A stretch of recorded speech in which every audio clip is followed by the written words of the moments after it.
Oi pessoal, tudo bem? Aqui quem fala é a Anuska e essa semana a gente vai falar sobre órgãos linfóides. Onde ficam? Para que servem? Como funcionam? Isso parece a introdução do Globo Repórter, mas na verdade é o que a gente vai discutir hoje mesmo.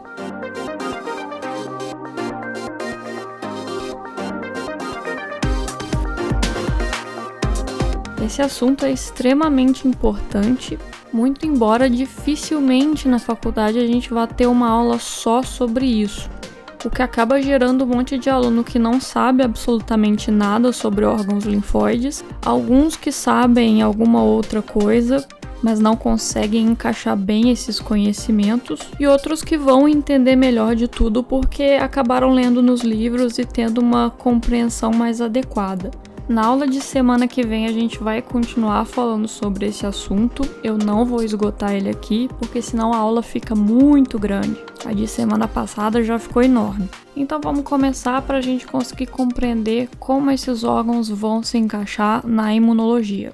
Bom, a primeira coisa importante para a gente saber é que órgãos linfóides vão ser órgãos que vão ter uma grande participação no nosso sistema imune. Eles vão funcionar em grande parte ou em sua totalidade a serviço das nossas defesas corporais e assim vão ser integrais para a nossa sobrevivência. Bom, na tela aí você consegue ver uma lista de todos os órgãos linfóides que a gente vai ter no nosso corpo. E eles vão ser divididos entre primários e secundários. Os órgãos primários, também chamados de centrais, são aqueles que têm como função desenvolvimento e maturação de células do nosso sistema imunológico. Se você assistiu a aula passada com atenção e entendeu tudo que eu falei, você já sabe que esses órgãos vão ser a medula óssea e o timo. Também porque já está escrito na tela, mas vamos tentar manter um raciocínio. Como você deve lembrar, a maturação do linfócito B ocorre na medula óssea e do linfócito T ocorre no timo, por isso que eles têm esses nomes diferentes. Na nossa medula óssea também vai ocorrer a maturação de todas as nossas outras células sanguíneas, sejam os eritrócitos, megacariócitos, que geram as plaquetas, ou as células da imunidade inata. Outro órgão que pode ser considerado como órgão primário do sistema imunológico é o fígado fetal. Talvez você se lembre das suas aulas de embriologia. No feto, as nossas células sanguíneas são produzidas pelo fígado, até que a medula óssea vai se desenvolvendo e tomando essa função para si mesma. E aí, quando ocorre o nascimento, ela praticamente já fabrica tudo sozinha. Então, basicamente, durante toda a vida do ser humano, os órgãos primários vão ser a medula óssea e o timo. Mas é interessante lembrar do fígado quando a gente está falando de vida intrauterina. Nesse desenho aqui do lado, eu desenhei alguns desses órgãos, não desenhei a medula óssea, porque ia dar muito trabalho desenhar todos os nossos ossos e mais ou menos onde que ela vai se encontrar, mas eu vou falar para vocês mais para frente. Mas você pode ver aqui na seta vermelha onde eu desenhei o timo, que é basicamente onde ele se encontra. A gente ainda vai falar mais disso nessa aula. Agora que você já conhece os nossos órgãos primários, vamos conhecer os órgãos secundários do sistema imunológico, que vão ser os nossos linfonodos, os vasos linfáticos, o baço e a malte, que eu já falo o que significa. Linfonodo é popularmente conhecido como íngua. Você já deve ter visto um paciente se queixando, ou talvez você mesmo tenha tido isso, de falar que está com uma íngua aumentada, geralmente no pescoço ou na axila. Quando a gente for falar de linfonodo, eu vou explicar melhor o que acontece para ocorrer esse aumento, mas basicamente os nossos linfonodos são todas essas bolinhas verdes que eu desenhei aqui. Eles estão distribuídos, como vocês podem ver, por todo o corpo, mais concentrados em algumas áreas, e eles vão funcionar mais ou menos como uma delegacia de polícia. Numa cidade, a gente tem várias delegacias de polícias que atendem regiões específicas. Os nossos linfonodos atendem as regiões onde eles estão localizados e vão agir da maneira necessária dependendo do que está acontecendo, qual que é o problema. Eu falei para vocês na última aula que os linfonodos geralmente são os lares dos linfócitos B e T que já estão maturados, porém são virgens, não foram expostos a nenhum antígeno. E realmente a gente vai encontrar boa parte dessas células espalhadas pelos linfonodos do corpo.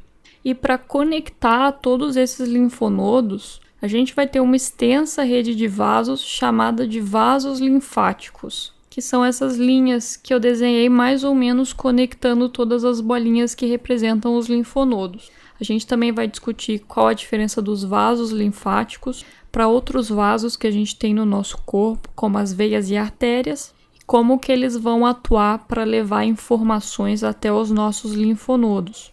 Um outro órgão secundário do nosso sistema imunológico é o baço, que está aqui desenhado de rosa para vocês verem. O baço é extremamente injustiçado.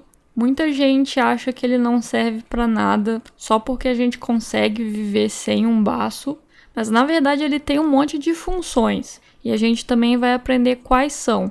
E por fim a gente tem as MALTs, que é uma sigla em inglês para tecido linfóide associado à mucosa.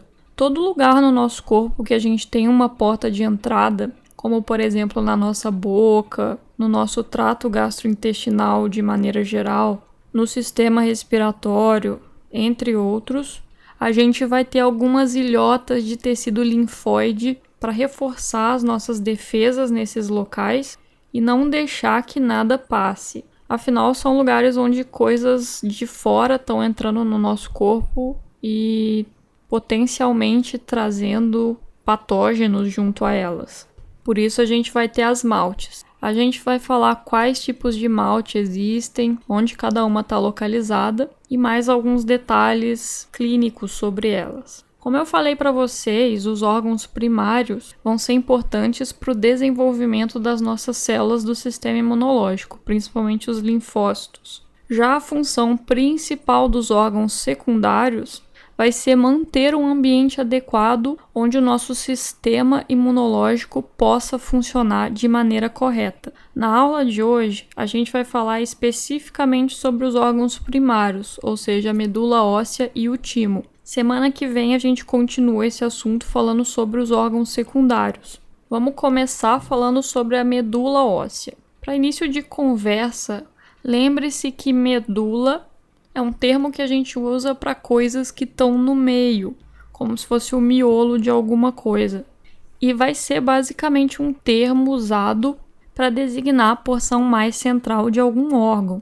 Eu digo isso porque algumas pessoas ainda confundem medula óssea com medula espinhal, que são coisas totalmente diferentes. Como o nome diz, a nossa medula óssea, ela vai ser o interior dos nossos ossos. Se eles fossem um sanduíche, o pão seria a matriz óssea externa e o recheio seria a medula óssea. A medula espinhal é parte do sistema nervoso e nada vai ter a ver com o assunto de hoje. Assim como outros órgãos também têm medula. A gente tem a medula das glândulas adrenais. O timo que a gente vai falar sobre hoje também tem uma medula.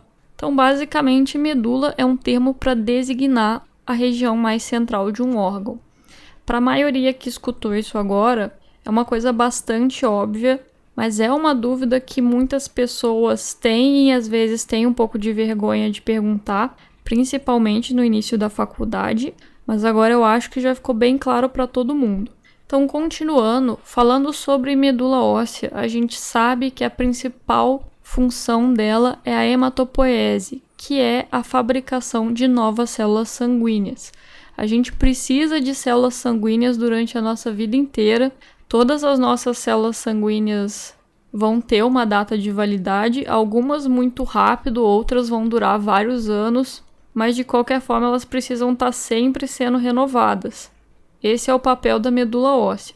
Quando a gente nasce e é criança ainda, praticamente todos os ossos vão ter uma medula ativa que fabrica células sanguíneas. Mas isso vai diminuindo com o tempo e a partir do fim da puberdade e início da vida adulta, apenas alguns ossos continuam produzindo células, que vão ser o nosso osso do quadril, as nossas vértebras, nosso osso externo e as costelas. O principal produtor até o fim da vida vai ser o osso do quadril, por isso eu botei ele em primeiro lugar. E às vezes isso é uma ideia que a gente não tem muito fixada também. Muita gente, quando pensa em medula óssea, pensa no fêmur. A medula óssea do fêmur vai fabricar células sanguíneas até o início da nossa vida adulta, depois ele não funciona mais. Então vão ser basicamente esses ossos. Se a gente tem algum problema na medula óssea, por algum motivo, ocorreu uma doença ou uma inflamação, por exemplo, a gente tem alguns tipos de vírus que atacam células da medula óssea, o fígado e o baço podem assumir a tarefa de hematopoiese. Então eles servem mais ou menos como reserva para a medula óssea. Se por algum motivo ela parar, o fígado e o baço salvam. É claro que eles vão ter um poder limitado para fazer isso, mas de qualquer forma já é algo importante. E lembrando que a medula óssea também vai ser residência para vários linfócitos T e B virgens, aqueles linfócitos que já estão maduros, mas ainda não entraram em contato com nenhum antígeno. Eles vão morar em vários órgãos, principalmente nos linfonodos, como eu falei para vocês, mas vários deles vão para a medula óssea também e ficam morando lá com as células mais novinhas.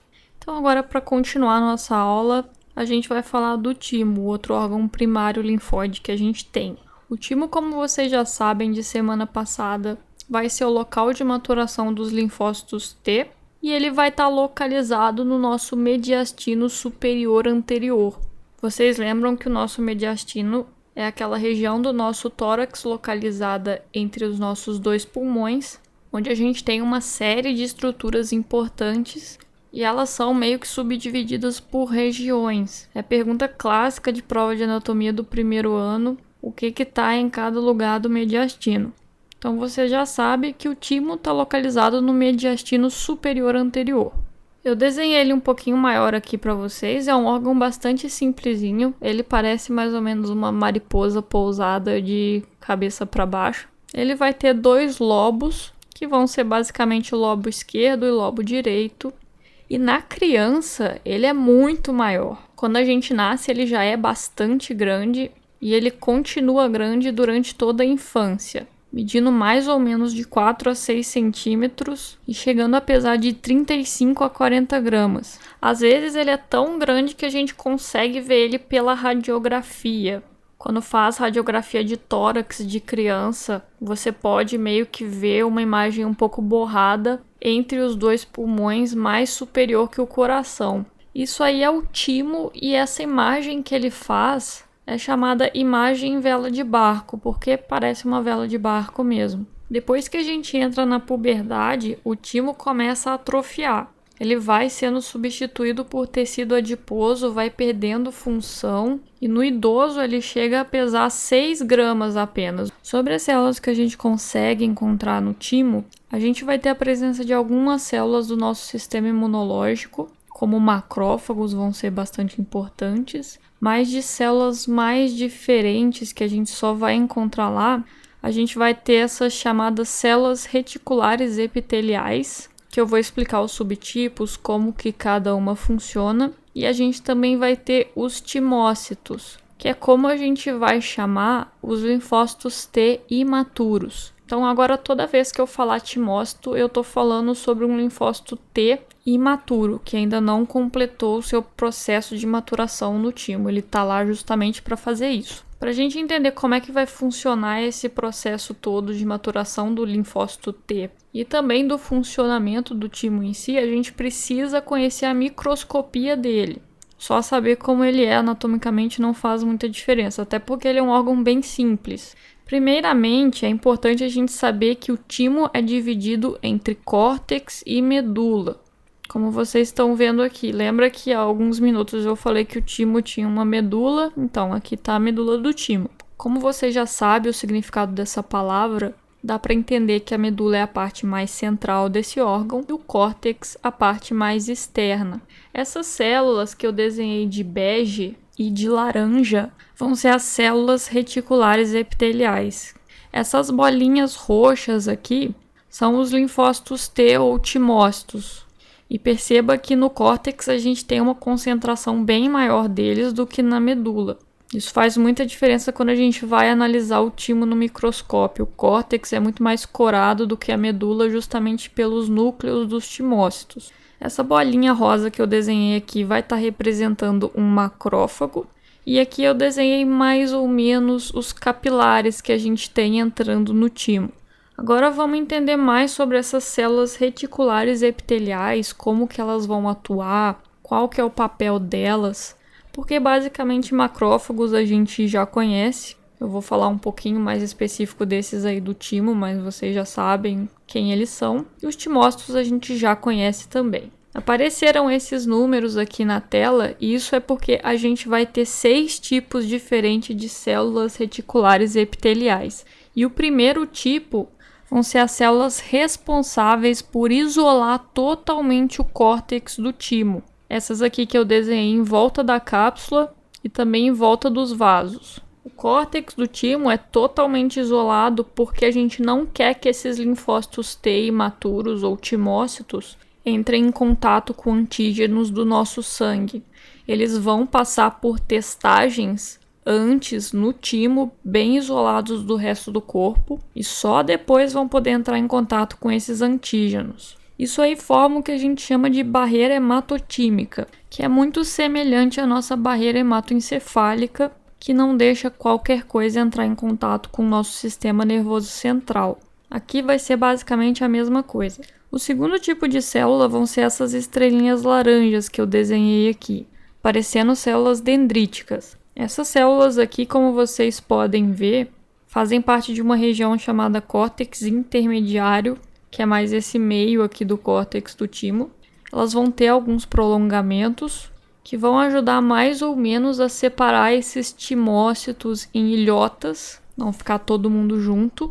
E elas fazem algumas uniões entre si por meio de desmossomos, como se elas estivessem de mão dada. Eu representei mais ou menos isso aqui. A célula do tipo 3 vai ser parecida com a célula do tipo 1, só que ela vai estar na camada mais profunda do córtex e vai justamente fazer uma barreira entre ele e a medula. São essas células que eu desenhei aqui embaixo. As células 1, 2 e 3 são basicamente as que a gente vai ter no córtex. E além dessa função de organização e isolamento, as células 2 e 3 vão apresentar MHC1 e MHC2 na sua superfície, justamente para que os timócitos possam entrar em contato com esses receptores e possam ser testados contra eles. O que acontece no córtex do timo? Alguns desses timócitos eles não vão reagir nem ao MHC1 nem ao MHC2. Eles vão olhar para aquilo e falar o que é isso, é de comer, o que eu faço. Esses timócitos estão eliminados, eles não estão aptos para seguir nesse jogo de maturação do linfócito T. Então no córtex a gente tem uma seleção de células que reagem a MHC1 e MHC2. Elas reagem bem, corretamente? Não necessariamente, mas pelo menos elas reagem. Se pelo menos isso elas estão fazendo, elas podem prosseguir para a medula. E é por isso que na medula, como vocês podem observar aqui, a gente tem uma quantidade bem menor de timócitos do que a gente tinha no córtex. E aí a gente vai ter esses outros tipos de células reticulares epiteliais. A célula do tipo 4 vai ser semelhante à célula do tipo 3 e vai estar aqui junto na junção córtico-medular. A célula do tipo 5 faz um retículo para a medula, como se fosse uma estrutura base assim para todo mundo ficar em cima, um alicerce. E a célula do tipo 6 é uma célula grande que, à medida que ela vai envelhecendo, várias dessas células vão se juntando, ficam queratinizadas, calcificadas e formam uma estrutura chamada corpúsculo de Russell. Ninguém sabe muito qual é a importância do corpúsculo de Russell para o timo,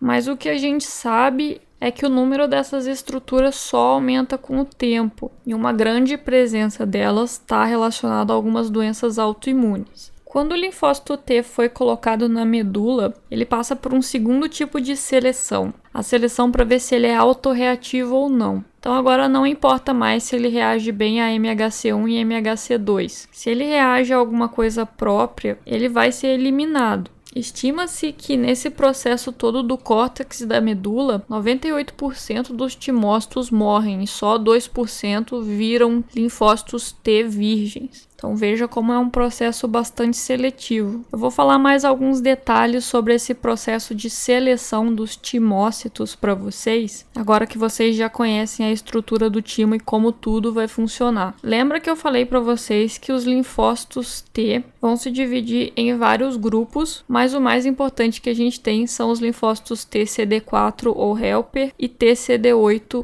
ou citotóxico. E CD4 e CD8 são proteínas de superfície que eles apresentam. Quando o linfócito T imaturo entra no timo, ele não apresenta nem o CD4 nem o CD8 positivo. Então isso permite que ele seja qualquer coisa, dependendo do que ele for selecionado. No córtex, ele passa por aquela seleção de reação a MHC1 e MHC2, que eu já falei para vocês na imagem anterior. E essa seleção vai ser chamada de seleção positiva. Ela basicamente quer saber se ele funciona ou não. Se ele não reage, ele vai ser eliminado. Por isso que é uma seleção positiva. A gente está selecionando basicamente o que funciona. E aí, quando ele passa por essa seleção positiva e vai para a medula, ele expressa tanto o CD4 quanto o CD8 positivo. Várias alterações genéticas são feitas no timócito e ele passa até as duas proteínas de superfície. Na medula, como eu falei para vocês, de novo ele vai passar por um processo seletivo, que aí vai ver quem funciona bem realmente, não só quem liga. E aí a gente vai ter a retirada dos linfócitos autorreativos. Essa é chamada de seleção negativa. A partir dessa seleção negativa,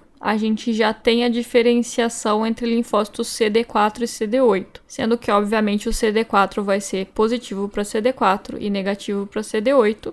O CD8 é positivo para CD8, negativo para CD4. Na última aula eu falei sobre vários outros tipos de linfócitos. Linfócito T regulador, aqueles linfócitos que não são alfa e beta, são gama e delta. Esses linfócitos vão passar por processos de maturação semelhantes. Se você quiser saber profundamente o que está acontecendo, dê uma olhada na literatura de referência. Todos esses processos aqui, o linfócito vai passar por várias edições gênicas, muita coisa diferente vai acontecer. E esses outros tipos de linfócitos que eu falei vão estar aí no meio. Uma coisa interessante é que mesmo se depois de todo esse processo a gente ainda deixa escapar um linfócito que é autorreativo, a gente ainda tem o linfócito T regulador, que se encontra alguma dessas células, acaba eliminando ela. Esses vão ser os mecanismos periféricos de eliminação de linfócitos autorreativos, já que no desenvolvimento central dele meio que passou batido.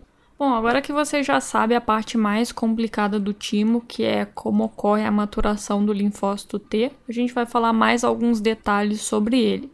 O timo produz 4 hormônios parácrinos. O hormônio parácrino, se você não se lembra, é aquele hormônio que é produzido para ser utilizado pelas células vizinhas de quem está produzindo esse hormônio.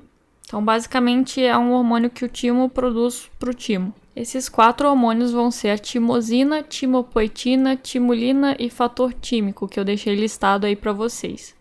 Cada um deles vai ter uma função diferente na maturação do linfócito T. Muitas vezes a gente não sabe muito o que, porque ainda é um processo que está sendo descoberto. Mas só para você saber que o timo também tem essa produção aí de hormônios. Não só ele produz hormônios, como ele sofre a ação de outros hormônios que a gente tem no nosso corpo, principalmente dos corticosteroides, produzidos pela glândula adrenal. Os corticosteroides, como a maioria de vocês devem saber, são hormônios imunossupressores. E no timo, os corticosteroides vão ter a ação de diminuir a população de células T. Então é uma ação mais inibitória. O timo também sofre efeito da tiroxina, que é um dos hormônios que a nossa tireoide produz. A tiroxina tem bastante importância para células reticulares epiteliais, fazer a manutenção dessas células. Também vai estimular a produção de timulina. E a somatotrofina, que é o nosso hormônio do crescimento, vai ter uma atuação no desenvolvimento das células T no córtex do timo. Como eu falei para vocês, o timo sofre uma involução. No adulto e principalmente no idoso, ele não serve mais para quase nada. E ele fica muito pequeno. Ninguém sabe exatamente por que isso acontece. Uma das teorias é que, com o passar do tempo, a gente vai tendo cada vez mais células T de memória, que deixam a gente imune a vários tipos de infecção. E ficar fabricando novos linfócitos T virgens não é uma coisa muito mais útil, principalmente considerando o fato que essas células de memória vivem em torno de 20 anos. Outra hipótese que a gente tem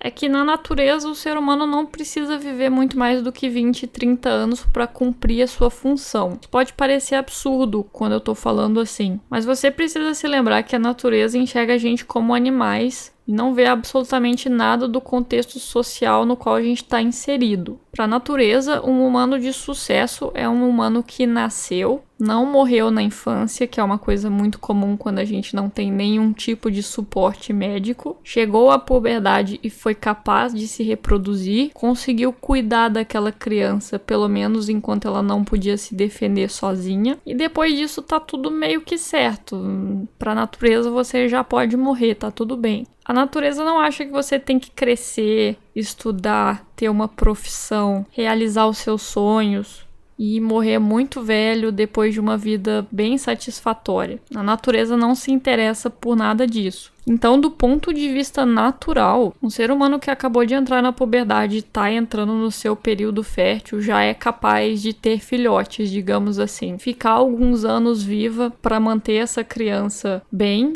porque uma criança nos primeiros anos de vida é totalmente indefesa, e lá pelos 20 ou 30 anos, tá bom, já tá certo, você fez seu papel de manter a espécie no mundo. Então estima-se que talvez o timo esteja programado para funcionar nesse período aí de estimativa de vida do ser humano, sem considerar nada que a gente tenha criado como parte da nossa sociedade. Isso tudo pode parecer muito absurdo, mas vale lembrar que em 1900, que não é há tanto tempo, a estimativa mundial de vida para um ser humano era de 31 anos. É lógico que era muito mais em países mais desenvolvidos e até menos em países de situação econômica precária. Mas em 1950, a expectativa de vida mundial já era de 45 anos. E em 2014, que é o último dado que eu tive acesso, ela já era de 71 anos. Então veja o quanto a gente evoluiu em apenas um século. Então a gente não sabe exatamente por que o timo involui, mas aí estão duas hipóteses que não necessariamente se contradizem, talvez elas se complementem. Por último, que eu vou falar aqui, existe uma síndrome genética chamada de síndrome de Digeorge, que acontece por uma alteração genética que, entre muitas coisas, vai fazer a criança nascer sem timo, que é bastante problemático para o sistema imunológico dela. No adulto também, o timo tem uma outra correlação clínica importante, que é a correlação com miastenia graves, que é uma doença autoimune contra receptores de acetilcolina da placa motora. Como você pode imaginar, prejudicam a movimentação dessa pessoa porque vão destruir uma parte fundamental da placa motora. A miastenia graves, ela ocorre principalmente em adultos jovens e idosos, e nos adultos jovens, existe uma correlação bem importante com hiperplasia tímica. Tanto que se você faz o diagnóstico de miastenia graves numa pessoa mais jovem, é obrigatório fazer uma tomografia de tórax para ver como está o timo e fazer uma timectomia além do tratamento com fármacos, porque vai ajudar a controlar a doença melhor. Ninguém sabe especificamente qual é a relação entre a miastenia graves da pessoa jovem e o timo, mas ela é bem documentada a ponto de recomendarem uma cirurgia bem grande para a pessoa que tem essa doença. O timo também tem relação com várias outras doenças autoimunes, mas igual na miastenia graves é difícil falar exatamente o que aconteceu. E no adulto a gente pode ter a formação de tumores de timo. Podem ser tanto tumores benignos como tumores malignos. Mesmo um tumor benigno pode ser bastante ruim para a pessoa, porque o timo está numa região muito nobre do nosso corpo.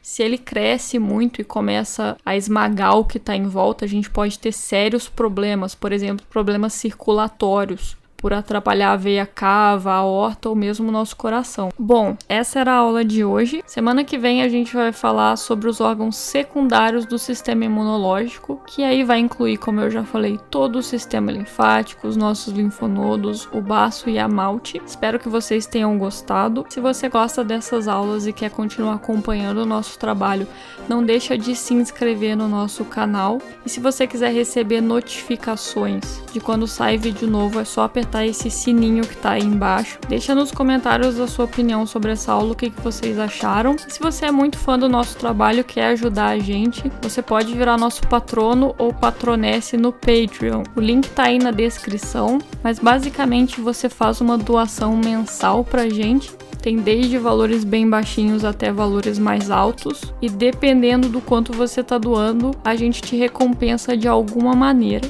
É isso aí, muito obrigado pela atenção de todos e até a próxima!